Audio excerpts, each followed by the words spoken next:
Bonjour à tous et bienvenue dans ce bulletin vidéo de mi-semaine d'Info Météo en ce 14 mai 2014.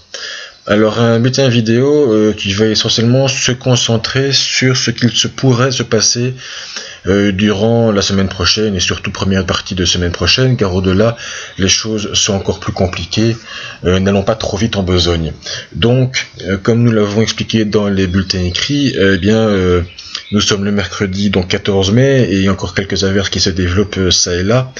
On peut voir ici le graphique qui montre quelques précipitations, mais après c'est terminé et les températures vont enfin pouvoir augmenter pour atteindre des valeurs de saison environ vendredi et ensuite évoluer vers même des températures pas encore estivales ou peut-être estivales, mais ça c'est encore justement la grosse question début de semaine prochaine.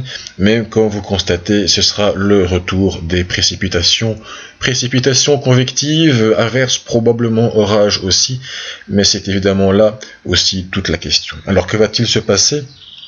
Eh bien, nous allons donc passer progressivement sous influence anticyclonique, donc après ces averses.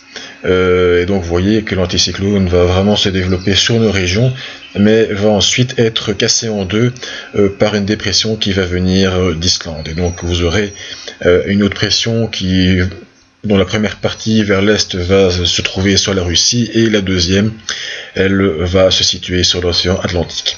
Entre les deux va venir se positionner une dépression, une goutte froide d'altitude au large de la France, comme nous avons pu déjà l'expliquer hier, et je m'arrête à la journée du mercredi qui pourrait, alors là on utilise encore le conditionnel, être une journée relativement clé.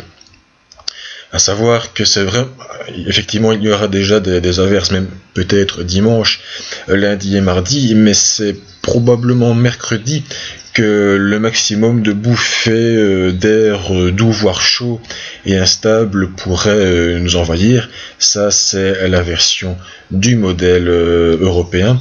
Le modèle des États-Unis, lui, si nous prenons la même échéance à 168 heures, eh bien les cartes sont peut-être légèrement différentes. Vous voyez que la croix ne se superpose pas totalement, mais bon, dans les grandes lignes c'est plus ou moins la même chose, avec encore une fois la détection d'air doux voire chaud à l'avant de la dépression. Et tout ceci peut aussi se remarquer, donc encore une fois, sur le diagramme que je vous ai montré au début. Vous voyez donc l'ascension de la température. Après, il y a effectivement toute une série de scénarios secondaires ici, mais malgré tout, la majorité monte plus ou moins jusqu'au 21 mai, après quoi il y aurait probablement une diminution de la température qui se marque aussi avec l'arrivée de précipitations plus importantes, potentiellement orageuses. Donc cette bouffée d'air chaud qui nous arriverait donc mercredi serait donc à surveiller, mais encore une fois c'est un scénario qui est encore à affiner parce que nous avons donc les journées déjà de dimanche, lundi et mardi, surtout lundi et mardi où on pourrait déjà avoir des averses potentiellement importantes, mais relativement isolées encore a priori. Ce ne serait que mercredi que ce serait une véritable vague instable, pluvio-orageuse qui pourrait nous arriver.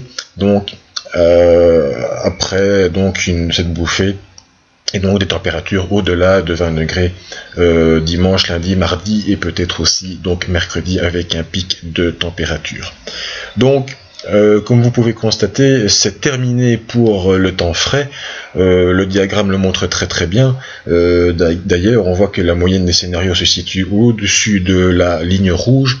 Et donc, même si évidemment ce sera le retour des pluies début de la semaine prochaine, bien un retour vers un temps frais comme nous connaissons actuellement n'est plus vraiment à l'ordre du jour pour en tout cas la dernière décade, enfin la deuxième partie du mois de mai et la dernière décade de ce mois. Et c'est peut-être finalement la meilleure nouvelle qui attend donc les amateurs de températures plus douces, même si ce temps de nouveau ne sera pas forcément sec.